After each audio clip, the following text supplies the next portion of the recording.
Welcome to Breaking Down Mental Health with Dr. Jones.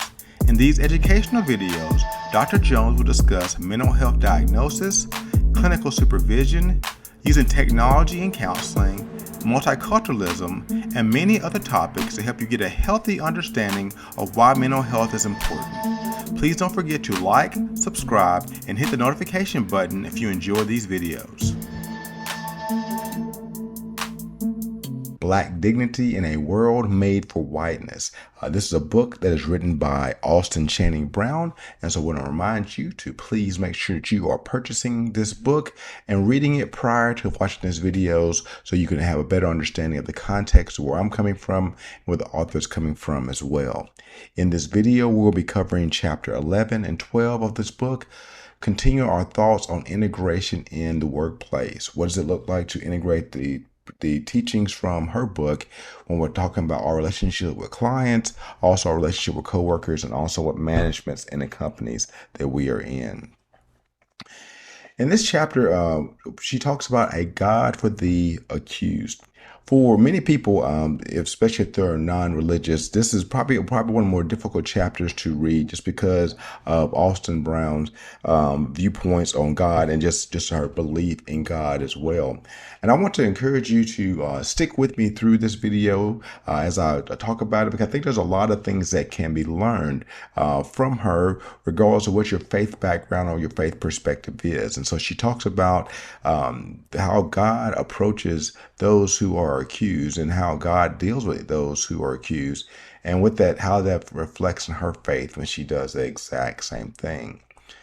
One of the big things she talks about in this chapter is that how her faith informed her of social justice. For many individuals who are faith-based and very specifically from when she's from a Christian background, that the Bible has a lot to say about social justice.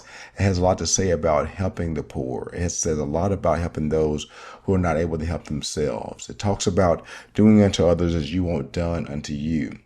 And so there's a lot of positive sayings in the Bible that are very helpful for individuals who are those who are being oppressed, those who are being treated wrongly. And so she talks about her faith transition that she went through and how, because of her faith, this helped her to look and see how she should be treating those who are in these oppressed states. And also as a reminder to her readers that if they do believe in social justice, that faith can be a great part of that process. And once again, I realize not everyone is into faith and spirituality. But one thing we have to continue to remember is that faith and spirituality are multicultural issues. So as clinicians, we need to look at it from that perspective, that we are trying to understand individuals. We need to understand what they believe in, even if it's not something that we believe in. That even though they may have different perspectives on life than we do, we want to respect that and learn about that so we can be effective in working with them. And so she talked about how her faith informed her view of social justice. And I guess a question I have for each one of us is, what is it that shapes our view of social justice? Where do we get the passions that we have when it comes to looking at those who have been oppressed, when it comes to looking at those who've had problems in their life? How do we go about shaping our viewpoints of social justice? And so I like the fact how she weaved in her own faith in this chapter, and hopefully that's something that you can kind of look into as well to see if that's something that works for you. Maybe it doesn't, but I think it's important for us to all know where our social justice impact comes from. There was also a quote from the book that I thought was really well put. She says, "Perfection is demanded of blackness before mercy or grace or justice could even be considered." She talked a lot about in this chapter about a cousin of hers who went to prison, and she talked specifically about the 3-strike rule that was in effect at the time that he went to prison and the time she spent away from him. And one of the things that she talked about is that when we look at our criminal justice system, that it is geared towards having more African Americans specifically in those systems than any other racial group. And what she's trying to help us to see here, that from the outside looking in, or from a perspective of justice, that people want to say that when it comes to those who are Black or those who are African American, that we need to start looking at grace and mercy. And we need to understand, what does that look like for someone who is in the situation they're in. And we need to be talking about more about justice. There's been so many people who have been released from jail because of DNA evidence, different things of that nature, and they were seemed to be guilty before before the trial dates even came across. And so there's a mindset of perfection as demanded from Blackness. That if you're going to be Black, you have to exude perfection in everything you do. And if you don't do that, then you don't really get a shot in life. You don't really get a choice. Well, I shouldn't say choice. You don't really get a shot at justice.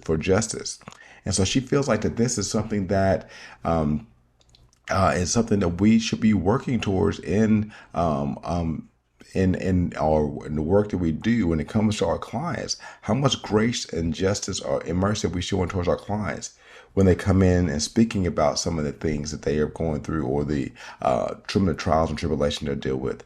Are we looking for perfection from them, or do we lean towards mercy and grace? Same thing when we consider individuals who are our coworkers who may have struggles of their own. Do we lean more towards grace and justice and mercy for them, or do we lean towards perfection? And so mercy and grace, those are things that we need to practice more as clinicians with our clients. We need to practice more when it comes to our coworkers, and even as management as well. That's something else that should be practiced, so that individuals once again have the ability to feel heard, and also to have some ability to be able to not feel like that they have strikes against them already before they even get out into the world. And so I thought that was a very powerful quote. She also talked about racial justice and reconciliation being a spiritual issue. When we talk about racial justice, for many individuals, they look at this as being a new term, and reconciliation being a new term. But these terms are actually really, really old terms. If you are a person of faith that believes in the Bible, justice and social justice was talked about many years before the civil rights movement, things of that nature. We talk about reconciliation. Those things are talked about throughout the Old Testament of the Bible, if you believe in the Bible. And so I think it's important for us to see that for her, as she examined her own faith, and she examined her own spirituality, for her in order for her to understand racial justice, she had to understand her faith better. That's what helped mold and shape that for her. In order for her to understand, what does reconciliation really look like when we're trying to get groups of people together, when we're trying to help people to understand, how do we right a wrong that's happened many years ago? How do we come to a place of reconciliation? She says over and over again, no, that these are spiritual issues. And so since these are spiritual issues, how do we go about approaching that? That if we don't look at these as spiritual issues, these easily can become political issues. And I think that's where the problem is that we have made reconciliation and racial justice political. And even though it does fall into the realm of politics, the reality of it is a faith. It has its root in faith and spirituality. And so when we come at it from that perspective, it helps us to realize this is how we can start looking at reconciliation, because we have a good definition of what reconciliation looks like and how we get to a place of reconciliation. When we think about racial justice, or we look at human justice, for example, we know what that is supposed to look like, because the ancient texts have given us ability to be able to do that. And so for her, she leaned strongly towards her faith to help her to be able to decide and to figure out what it looks like to have a place of racial justice and a place of reconciliation. Next, she looks in the next chapter, and she titles it, "We're Still Here." This was, for me, probably the most emotional chapter in this entire book, because some of the topics that she brought up and that she dealt with in this chapter One of the first things she talks about was the inauguration of Barack Obama. I don't know for many of you that are listening to this video right now where you were when Barack Obama was inaugurated. I know for myself as I watched that on TV, seeing the first no African American or biracial American being elected president, and to see him walking down the street as he's waving at people after the inauguration, there was this clutching fear in my heart that I just did not know what to do about it. Because when I saw him walk down the street, and I hate to admit this, and I know many people that I've talked to before had the same thought pattern that once he was elected, I just thought on that day that Barack Obama was going to be assassinated. And that may be like a really bleak way to look at things, but that is really what I thought was going to happen. And it's sad that that was the first place where my mind went to. But as I reached out to other people who were in mental health, as I reached out to other people of color, there was a shared fear that we had, because there was a sense of hope that things were going to change. But it was also a sense of dread that anytime we've had some hope in this country, at least from that perspective, that things are changing, someone dies. When we have a JFK, when we have a Robert Kennedy, when we have a Martin Luther King Jr., when we have a Malcolm X, when we have these people who are trying to bring about change, yet they end up being killed, that hope dies. And so that fear of him being assassinated was something that was real, was something that was palatable at that time.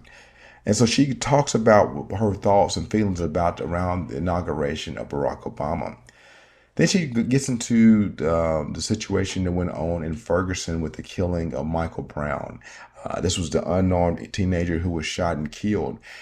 And as if you watch the TV at all during the time that time period, it was almost like we had went back in time to the civil rights movement. You were seeing individuals standing up to police officer in their faces. And I encourage you to Google Ferguson and some of the pictures and some of the scenes from that, where you're seeing individuals in tactical gear who were out there going after people that were rioting and things of that nature. And in that moment, as my eyes saw that, and when I looked upon what was going on the screen, it seemed as if our country had taken a step backwards, that we had made some progress in some ways, but yet we're still seeing individuals being killed in broad daylight, where their body was laid out and was not picked up for hours. And yet people got upset about this, and that happened not just in Ferguson. This happened all over the United States. And you was once again the divide that we felt like was somewhat getting to somewhat come together was ripped at its seams, because you saw the people revolting because they were saying we've had enough. And just like the chapter, this title of this book, of this chapter, it says we're still here. We will not stand for this. And these are things that I know a lot of African American and people of color, when they saw this, they were just angry. And some people didn't know what to do with their anger. Some people did not know what to do with the emotions that were going through their bodies in that time period. And so we saw this unveil, and time after time, after we continue to see black men and black women being shot and killed, people being shot in their back, the question was saying, are our lives important? And yet she talks about in this chapter that we're still here. We're still working through all of this. We're still trying to move forward with our lives, even though people who look like us don't seem like their lives are important, which gave birth to the Black Lives Matter movement. And I know a lot of people have different opinions on the Black Lives Matter movement, but the reality of, at the end of the day, regardless of what your viewpoints are on the Black Lives Matter movement, the central message is that our lives matter too. And until our lives matter just as much as anybody else's lives matter, then do we really have equality in this country? And so that's one thing that still resonates with me deeply. Fast forward just a couple of years from there, we have the Charleston church massacre. where Dylan Roop goes into this church. And just the previous week, they were there and they were helpful and nice to this young man. And he returned and killed all these individuals in this church building at a time that is sacred. In the Black and the African American community, coming to church or being in a spiritual location together, there's a sacredness to that, because this is a place where you have community. This is a place where you have safety. This is a place where you're able to express yourself to your God or to whoever you believe in. And that place that was sacred was now no longer sacred because the bullets flew and individuals' lives were lost. And even after Dylan was taken in, the church members were still able to say they were able to forgive him. We're still here. Austin Channing Brown wants that to be that us to not forget these events and for us to remember that we're still here. We're still fighting this struggle in the United States of America, being African Americans, being people of color, and that until things change drastically in America, these things will continue to happen. And so we say all that to think about America's racial progress. Many individuals will tell you that we have come a long way. And I will say yes and no. Yes, we have moved on from the days of chattel slavery. So we have moved on from that. But we still have laws and we still have things going on in our country to help us to see that our racial progress really has not moved that far. When we still have a nation where it's okay to have hate groups to walk around in public and speak hate speech, we've not come that far. When it's still okay for African American men and women to be running through neighborhoods and to be shot and killed, and it takes a jury to decide whether or not this is wrong or right, we're still in a problem. When we have a police officer who can mistakenly go into someone's house that they thought was there and to shoot and kill that individual, and then not get but maybe 3 to 5 years of time for killing someone else, taking someone else's life, we're still here. Our racial progress has not made it far in the time that we've been a country. And so the reality of this is that we can pat ourselves on the back and say, yes, we've made progress, but we're still a long way from where we need to be. We're still a long way from a place where there is a true equality in this nation.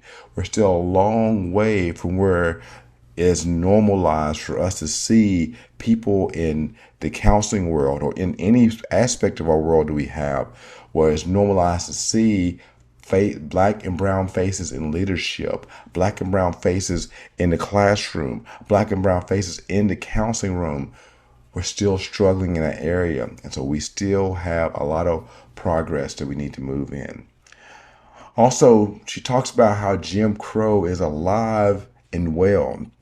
As we look at our prison system, and there's multiple books and research that's out there on this topic, that Jim Crow laws are still out there and available, and we have legalized Jim Crow laws through the prison system, where we have these private prison systems, and we're basically bringing back enslavement of individuals. We're wondering once again, why is this happening? It's because how we have made this world is because of the rules and regulations that are being passed. When we think about redlining and how neighborhoods are separated by race, they have been done that way for years, and that continues to be done in many neighborhoods. And we wonder why, when we think about cash checking places, they are only being placed in neighborhoods of people with low incomes. There is things going on out here that are keeping individuals down and not allowing them to be able to grow. And Austin Channing Brown in this chapter is saying, we're still here. And yet the only bit of hope I felt in this chapter that she gave me as I was able to read through this is she talked about how Black love is a sustaining force. That when one of us hurt, you see many of us hurt. That we take these things personally. Because for me, when I see another person of color win, or I see another person being done wrong, I take that personally, because I know that the struggle that I go through daily, every day as an African American male, they're experiencing some sense of that in their own life as well. And so that love I have for them, that cheering on I do for them because I want to see them succeed, that is a sustaining force that keeps many African Americans moving in the right direction. And so this chapter of the book calls out and says that we're still here. And for your clients who walk through the doors, it's important for them to be acknowledged that they are still here struggling through these things. Does this mean they won't be successful? No. But there's a troubled road that's still out there because we don't have equality yet in our country. When we think about our coworkers who are from different minority populations, they're screaming out, we're still here. We want to be seen. We want to be heard. We want to be equal. We need that. And also, as we look at from a manager's perspective down to our employees, they're telling you we're still here. Let us have a seat at the table. Let us be able to bring something to the table, and let us be able to dine together so that we can all have a greater understanding of each other. This chapter, for me, really brings so many things together about the Black experience and the experience of minority populations, because I think it's so easy to forget the struggles that many people of color are continuing to go through even in 2022. And so there's many things that obviously her book was written a few years ago, but we can continue to go on about Philando Castile. There's so many other people we can talk about whose lives were taken, and they fit into this picture that she shows here. And all they are wanting us to hear, and what she's wanted here in this chapter, is that we're still here and we still need a voice. I hope this explanation of this chapter stirred you up like it stirred me up. And I'm looking forward to this next video as we'll wrap this series up as we continue to look at I'm Still Here by Austin Channing Brown. Thank you for listening.